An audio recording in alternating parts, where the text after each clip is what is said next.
Hashtag the Polaroids in the walls. What would you do if someone mailed you a photograph of yourself sleeping, taken from inside your bedroom wall?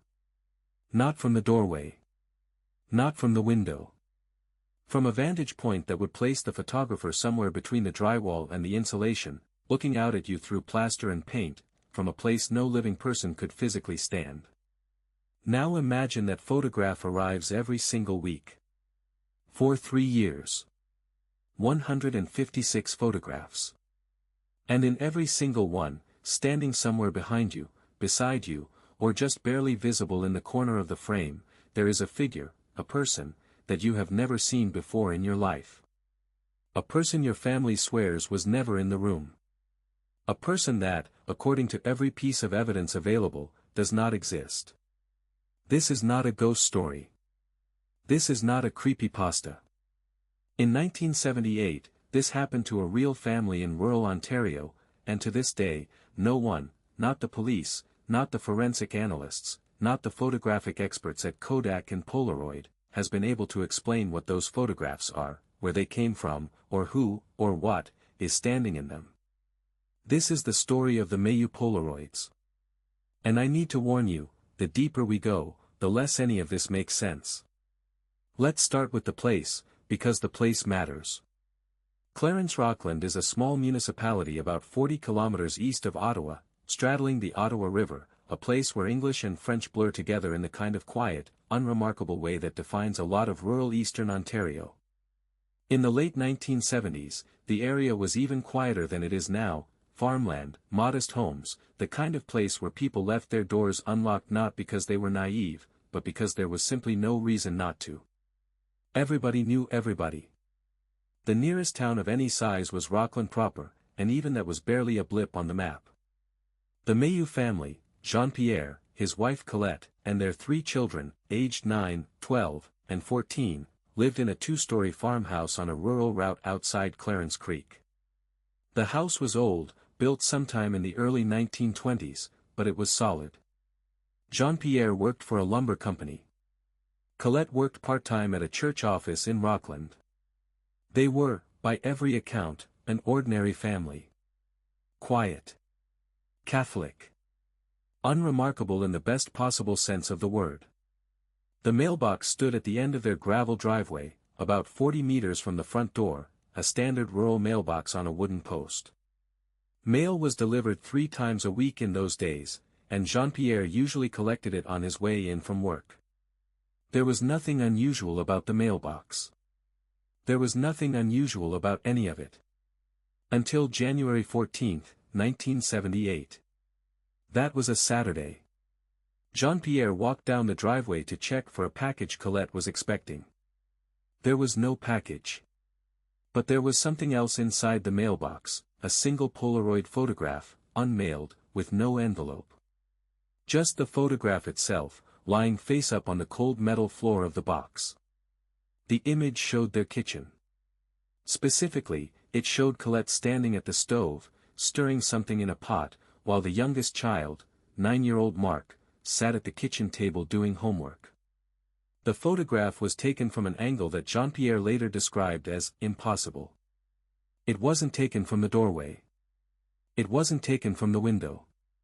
It appeared to have been taken from a point approximately 1 meter inside the eastern wall of the kitchen, roughly at chest height, looking outward through the wall as though the wall simply wasn't there.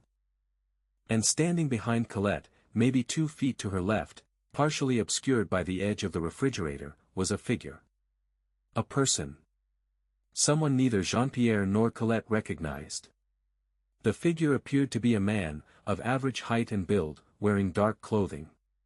His face was turned slightly away from the camera, or perhaps slightly blurred, descriptions vary depending on which account you read. But he was there. Clearly, unmistakably there. Jean-Pierre's first assumption was that someone was playing a prank. A neighbor, maybe. Someone with a spare key or a knack for lock-picking, who had crept in while the family was distracted and taken a photograph. The figure, he reasoned, was the prankster themselves, visible in their own shot. It was odd, certainly. Unsettling, even. But it had to be a prank. He showed the photograph to Colette. She confirmed the scene. She remembered that particular evening, could date it to roughly a week prior based on what Mark had been working on at the table. But she was absolutely certain no one else had been in the kitchen. No one had visited that evening.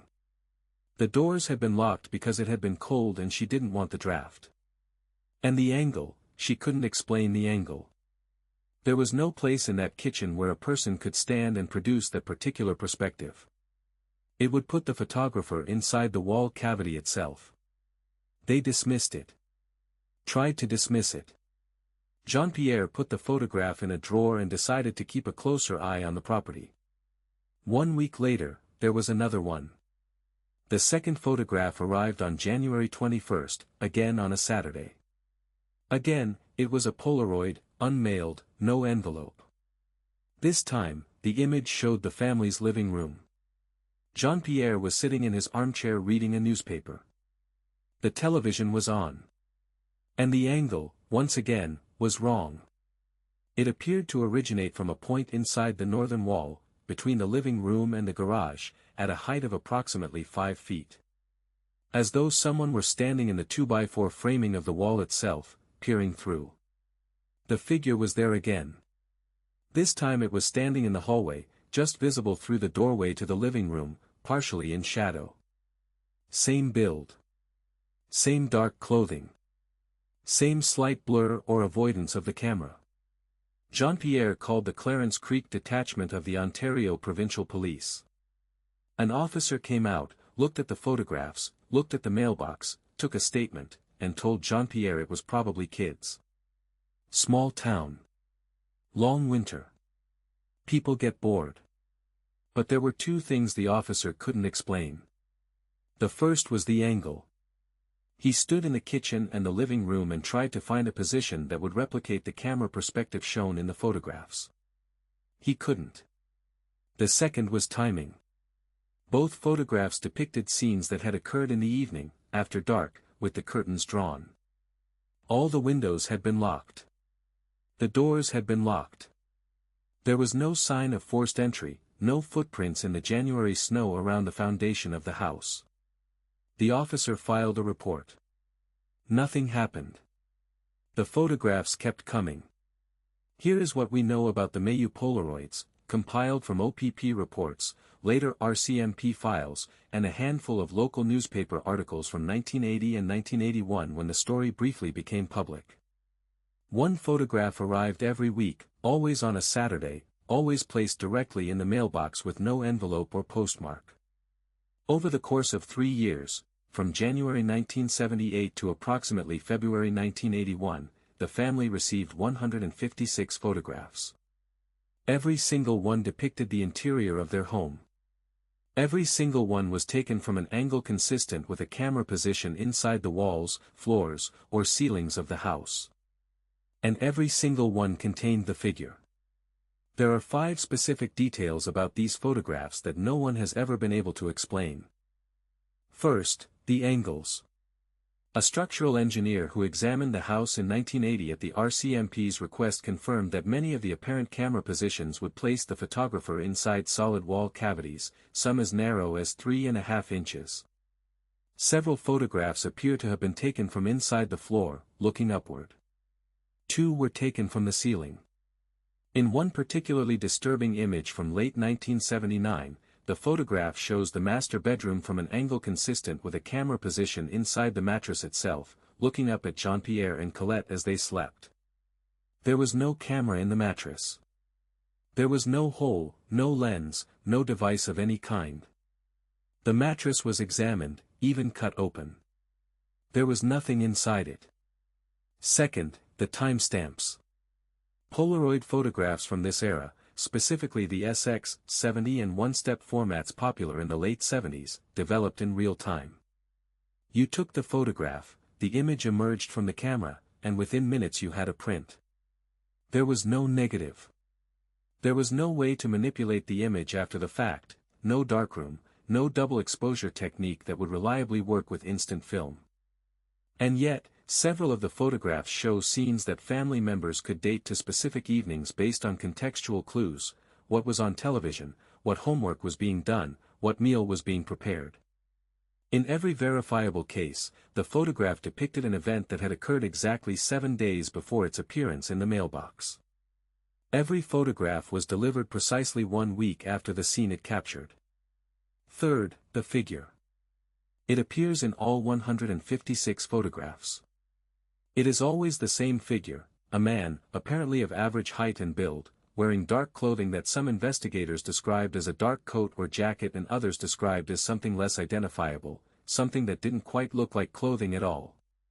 The figure's face is never fully visible. In some photographs, it is turned away from the camera. In others, it appears blurred, as though the figure moved during the exposure. In several, the face is obscured by shadow or by the geometry of the room. But the body is always clearly visible. Clearly present. Clearly standing in a room where the family insists no stranger ever stood. Colette Mailloux later told a reporter from the Ottawa Citizen, this was in 1981, that the most terrifying thing about the figure was not that it was there. It was that in some photographs, the figure appeared to be interacting with the family. In one image, it appeared to be reaching toward one of the children. In another, it was sitting at the kitchen table, in an empty chair, as though it had joined them for dinner. In a particularly distressing photograph from the summer of 1979, the figure was standing directly behind Colette as she brushed her hair in the bathroom mirror. When asked if she had felt anything unusual that evening, she said she remembered feeling cold. Fourth, the film stock. This is where things become genuinely inexplicable. When the photographs were turned over to the RCMP in 1980, after Jean-Pierre finally escalated past the OPP, frustrated by their inaction, the Forensic Analysis Division in Ottawa subjected several of the photographs to chemical analysis. Polaroid instant film has a very specific chemical composition. The light-sensitive layers, the reagent, the timing layer, the acid layer, the image-receiving layer, all of these are proprietary formulations that are consistent across production batches and easily identifiable. The RCMP analysis found that the Mailloux photographs, while resembling Polaroid prints in size, format, and general appearance, were not made with any Polaroid film stock ever manufactured. The chemical composition of the photosensitive layers did not match any known product, not from Polaroid, not from Kodak, not from Fuji, not from any manufacturer in any country that the analysts could identify. The reagent chemistry was, in the words of one analyst, similar but not analogous to Polaroid's formulation, as though someone had attempted to replicate instant film technology from scratch using slightly different base chemicals. Polaroid Corporation was contacted. They confirmed that the film stock was not theirs. They could not identify it. Fifth, and this is the detail that haunts me, the family never caught anyone at the mailbox. Not once in 3 years. Jean-Pierre installed a lock on the mailbox, the photographs still appeared inside it. He staked out the mailbox on multiple Saturday mornings, sitting in his truck in the cold, watching, and on those mornings, there would be no photograph. It would appear later, after he went inside, as though whoever or whatever was leaving them knew when they were being watched. In 1979, he removed the mailbox entirely, took it off the post, stored it in the garage. The following Saturday, the photograph was sitting on the front porch, leaning against the door. When he boarded up the porch, the next one appeared on the kitchen table. Inside the locked house. With the family asleep upstairs. Let's talk about the investigation. The RCMP opened a formal file on the case in March of 1980, roughly 2 years into the phenomenon. The case was assigned to a corporal out of the Rockland detachment whose name has been redacted in the documents that have surfaced over the years. I'll call him Corporal D, because that's how he's referred to in the handful of second-hand accounts. Corporal D was, by all indications, a serious and methodical investigator. He did not believe in ghosts. He did not believe in the paranormal. He believed that a person, or persons, were systematically stalking and psychologically terrorizing the Mailloux family, and he intended to catch them. Over the next several months, Corporal D pursued 4 main lines of investigation. The first was surveillance. The RCMP installed motion-activated cameras around the perimeter of the Mayu property and placed an officer in an unmarked vehicle on the road within sight of the mailbox on multiple occasions. They never recorded anyone approaching the mailbox. They never recorded anyone approaching the house. On weekends when active surveillance was in place, the photographs still appeared, once on the kitchen table, once tucked under the windshield wiper of Jean-Pierre's truck, and once, memorably, found by the youngest child inside his school backpack on a Monday morning. The image inside the backpack showed the boy sleeping in his bed. The figure was standing at the foot of the bed, looking down at him. The second line of investigation was the film analysis I mentioned earlier. Corporal D sent samples to the RCMP Forensic Lab in Ottawa, to the National Research Council, and eventually to Polaroid Corporation's Technical Division in Massachusetts. All three reached the same conclusion: the film stock was not identifiable. It was not Polaroid. It was not any known commercial product. The NRC analysis went further, noting that several of the chemical compounds in the photosensitive layers were not consistent with any currently documented photographic chemistry, which is a polite, scientific way of saying they had never seen anything like it before. The third was a physical inspection of the house. In June of 1980, a team that included Corporal D, a structural engineer, and a forensic technician conducted a thorough examination of the Mayu farmhouse. They were looking for hidden cameras, concealed access points, any indication that someone had modified the structure to create hidden vantage points. They checked every wall cavity they could access. They pulled outlet covers and switch plates. They inspected the attic and the crawl space. They found nothing. No cameras. No lenses. No holes. No modifications. The wall cavities were filled with standard fiberglass insulation, undisturbed. The structure was exactly what it appeared to be, a solid, unremarkable farmhouse. The fourth was an investigation into the Mayu family themselves. Corporal D had to consider the possibility that the family was fabricating the photographs, staging them, creating them, planting them as a hoax. He investigated their background, their finances, their social connections. He found nothing. Jean-Pierre had no history of deception, no criminal record, no apparent motive. Colette was described by everyone who knew her as honest to a fault. The children were too young to have orchestrated anything this complex. And the film stock issue was, frankly, the nail in the coffin of the hoax theory. If the Mayu family had somehow fabricated these photographs, they would have needed access to a completely unknown photographic chemistry, not just unknown to the RCMP, but unknown to Polaroid itself and to the National Research Council of Canada. Corporal D's file, at least the portions that have been referenced in later accounts, reportedly concludes with a statement to the effect that the investigation was unable to identify a suspect, a method, or a motive, and that the case remains open. The photographs stopped in February of 1981. The last one showed the entire family seated at the dinner table. The angle was from above, from inside the ceiling, looking straight down. All 5 family members were present.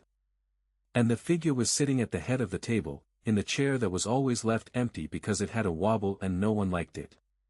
In this final photograph, for the first and only time, the figure appeared to be looking directly at the camera.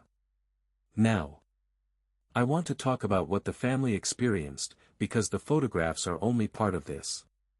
In the years since the events, fragments of testimony from the Mayu family have surfaced in various forms: the 1981 Ottawa Citizen article, a brief mention in a 1985 book about unexplained Canadian phenomena, and most extensively, in a series of posts made on an early internet forum in 1997 by someone claiming to be Mark Mayu, the youngest child, by then an adult in his late 20s. The posts were made on a Usenet group dedicated to unexplained events, and while their authenticity has never been definitively confirmed, details within them are consistent with the known facts of the case and include information that was not publicly available at the time. According to these posts, and I want to be careful here, because I'm presenting claimed testimony, not verified fact, according to these posts, the family began experiencing what Mark described as spatial wrongness in the house starting in late 1977, roughly a month before the first photograph appeared. He described it in 3 ways. First, the dimensions of rooms seemed to change. Not dramatically, not in a way you could measure with a tape measure, but in a felt sense. A room that had always felt a certain size would suddenly feel larger, or smaller, or somehow differently proportioned. Colette reportedly mentioned to Jean-Pierre on several occasions that the kitchen felt longer than it used to, and Jean-Pierre apparently measured it and found it was exactly the same. But Colette insisted something had changed. Second, echoes. The house had never had noticeable echoes. It was a wood-frame farmhouse with plaster walls and carpeted floors, not the kind of space that produces reverberation. But starting in late 1977, the family began noticing that sounds would sometimes echo in ways they shouldn't. A door closing would produce a faint secondary sound, as though the same door had closed a half-second later in an adjacent room.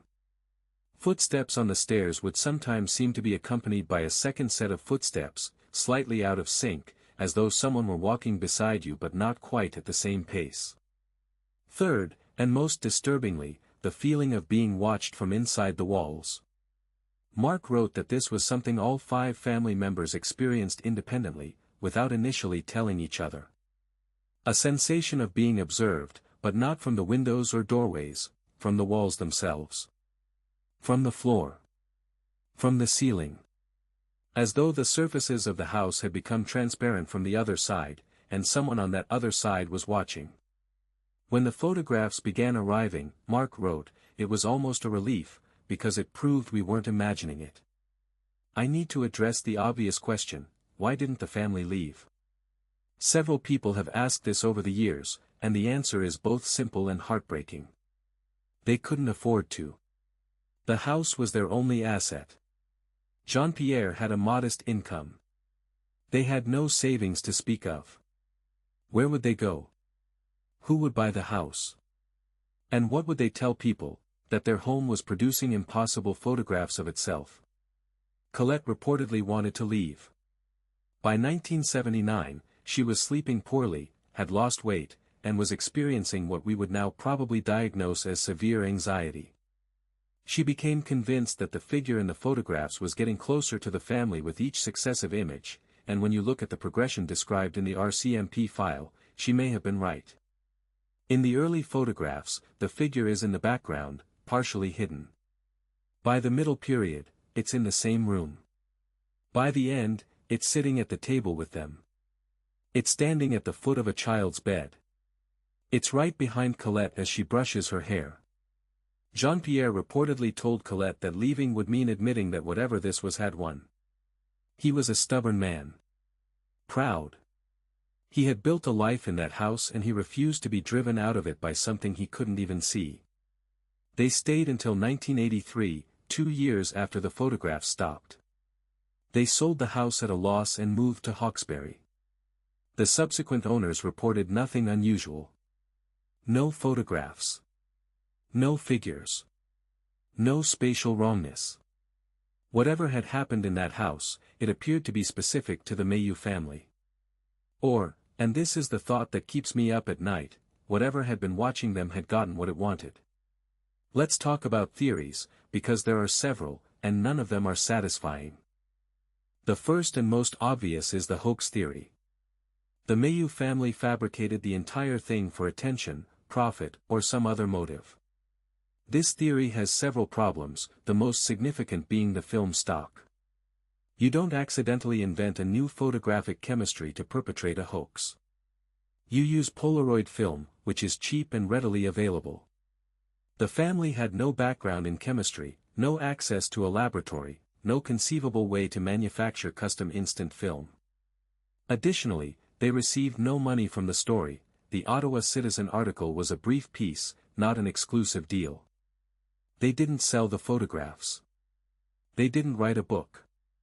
They moved away quietly and, by all accounts, never spoke publicly about the events again. The second theory is stalking, that a highly sophisticated individual was surveilling the family using hidden cameras and periodically delivering printed images to terrorize them. This was Corporal D's working theory, and it's the most rational explanation. But it doesn't hold up under scrutiny.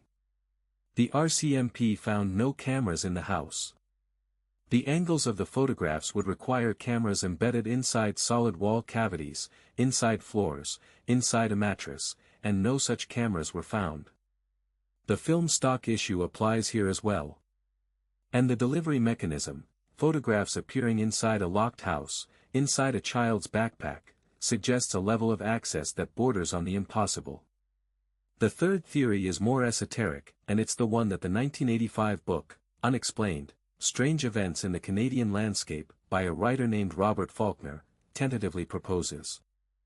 Faulkner suggests that the photographs may represent some form of spatial anomaly, a localized breakdown in the normal geometry of the house that allowed observation from vantage points that shouldn't exist. He compares it to reports of thin places in Celtic folklore, locations where the barrier between our world and some other place is unusually permeable.